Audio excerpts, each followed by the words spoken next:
మధ్యలో అంబేద్కర్ గారి పేరు మీద ఉన్నటువంటి ఒక సెక్రటేరియట్ నిరంతరంగా పరిపాలనను అంబేద్కర్ సిద్ధాంతాలతో నడవాలన్న ఉద్దేశంతో ఒక 125 ఫీట్ల ఎత్తులో ఉన్నటువంటి ఒక అంబేద్కర్ విగ్రహాన్ని ఇక్కడ పెట్టడం అయింది. తర్వాత అధికారంలోకి వచ్చినటువంటి ఒక రేవంత్ రెడ్డి గారు ఒక ఫ్యాక్షన్ మనస్తత్వంతో ఇవాళ కేసీఆర్ గారిపై ఉన్నటువంటి ఒక కోపంతో ఇవాళ అంబేద్కర్ గారిని అవమానిస్తా ఉన్నారు. మీడియా మిత్రులారా, మీరు ఫోర్త్ పిల్లర్ ఆఫ్ డెమోక్రసీగా ఉన్నటువంటి ఒక మీకే కనబడుతుంది ఇవాళ అంబేద్కర్ ని ఏ రకంగా అవమానిస్తున్నాడు అని చెప్పని. మీరు ఆ ప్రాంగణంలో కనుక చూసినట్టయితే మొత్తం కూడా సిగరెట్ పీకలు కనబడతా ఉన్నాయి, గడ్డి గాదం కనబడతా ఉంది, ఆకులు అలములు కనబడతా ఉన్నాయి. కనీసం ఇంత హిస్టారికల్ మాన్యుమెంట్ ను ఊకాలా, దాన్ని శుభ్రం చేయాలా, ఆ విగ్రహానికి దండ వేయాలా అనేటువంటి ఒక కనీస సోయి ఈ ప్రభుత్వానికి ఎందుకు లేదు అని చెప్పని తట్టి లేపేందుకు, ముళ్ళుగర్ర బట్టి పొడిచేందుకు కోసం అని చెప్పని ఇవాళ టీఆర్ఎస్వి నాయకత్వంలో, ఇవాళ నేతృత్వంలో ఇవాళ ఇక్కడికి రావడం జరిగింది.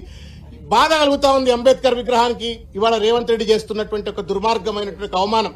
భారత రాజ్యాంగ నిర్మాత ఈ దేశంగా ఇవాళ ఉంది అంటే, ఈ దేశంలో ఉన్న సబ్బండ వర్గ ప్రజలకు హక్కులు లభించినాయంటే దానికి కారణం భారత రాజ్యాంగం. ఇవాళ రిపబ్లిక్ డే, ఈ రిపబ్లిక్ డే నాడు భారత రాజ్యాంగ నిర్మాతకే ఇంత అవమానం చేస్తా ఉంటే ఈ రాష్ట్రంలో ఉన్నటువంటి ఒక పేద, మధ్య, లేకపోతే బీసీలు, ఎస్సీలు, ఎస్టీలు, అనగదొక్కబడ్డ వర్గ ప్రజలకు ఏ రకంగా రేవంత్ రెడ్డి ప్రభుత్వం వ్యవహరిస్తుందో అనేటువంటిది స్పష్టంగా కనబడతా ఉంది. There may not be a clear cut law విగ్రహాలకు దండలు వేయాలని చెప్పని, but it is the convention. ఇవాళ గాంధీ జయంతి నాడు గాంధీ విగ్రహాలకు దండలు వేసుకుంటాం. ఎట్లయితే ఇంపార్టెంట్ డేస్ నాడు ఆ సంబంధిత విగ్రహాలను ప్రభుత్వం బాధ్యతగా దండలేసి, గార్లాండ్స్ వేసి ఏ రకంగానైతే ప్రజలందరికీ సందర్శన నిమిత్తం వెసులుబాటు కల్పిస్తుందో, అంబేద్కర్ ఎందుకు జైల్లో పెట్టాడు రేవంత్ రెడ్డి? వాళ్ళ Ambedkar has been imprisoned by Revanth Reddy today. గేట్లకు తాళాలేసి కనీసం ఎవరు కూడా లోపలికి పోకుండా, దండలేయకుండా, నివాళులు అర్పించకుండా అంబేద్కర్ ని వాళ్ళ బందీ చేసినాడు, నిర్బంధానికి గురి చేసినాడు. ఈ నిర్బంధం అంబేద్కర్ కేసింది కాదు, మొత్తం తెలంగాణ సమాజానికి కేసినటువంటిది. ఇది నిర్బంధ తెలంగాణకు నిదర్శనం అని చెప్పని ఈ సందర్భంగా తెలియజేస్తాను. నేను రేవంత్ రెడ్డి గారికి ఒకటే విజ్ఞప్తి చేస్తా ఉన్నా, ఇవాళ నువ్వు ఉంటావు, రేపు ఇంకొకళ్ళు వస్తారు, కానీ అంబేద్కర్ చిరకాలం ఉండేటువంటి ఒక విగ్రహం అది. అంబేద్కర్ స్ఫూర్తి సూర్యచంద్రాదులు ఉన్నంత కాలం భారతదేశానికి స్ఫూర్తిని అందించేట ఒక విగ్రహం. ఆ విగ్రహాన్ని బందీ చేసి, ఆ విగ్రహాన్ని అవమానం చేసి, తద్వారా శాడిస్ట్ లెక్క, సైకోపాత్ లెక్క ఇవాళ కేసీఆర్ గారిని అవమానిస్తున్నా అని చెప్పని అనుకోవచ్చు.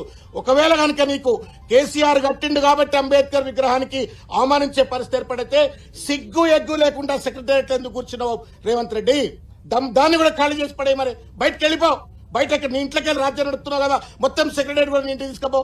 ఇవాళ ఒక దుర్మార్గమైన రీతిలో ఫ్యాక్షన్ మనస్తత్వంతో రాజ్యాంగాన్ని కాలరాస్తా ఉండు, రాజ్యాంగ నిర్మాతని ఇవాళ పెద్ద ఎత్తున ఇవాళ అవమానించే పరిస్థితి చేస్తా ఉన్నాడు. కాబట్టి నిరసన తెలిపేందుకోసం మాత్రమే ఇక్కడికి వచ్చాం, సందర్శన కోసం, నివాళుల కోసం, రేవంత్ రెడ్డికి బుద్ధి చెప్పడం కోసం. ఇకనైనా సరే కళ్ళు తెలుగు రేవంత్ రెడ్డి.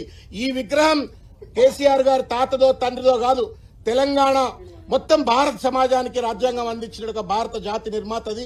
కాబట్టి ఆ విగ్రహాన్ని వెంటనే ప్రజలకు సందర్శన కోసం ఇవ్వాలని చెప్పని, తగిన రీతిలో నివాళులు అర్పించే విధంగా వెసులుబాటు కల్పించాలని చెప్పని విజ్ఞప్తి చేస్తా ఉన్నాం.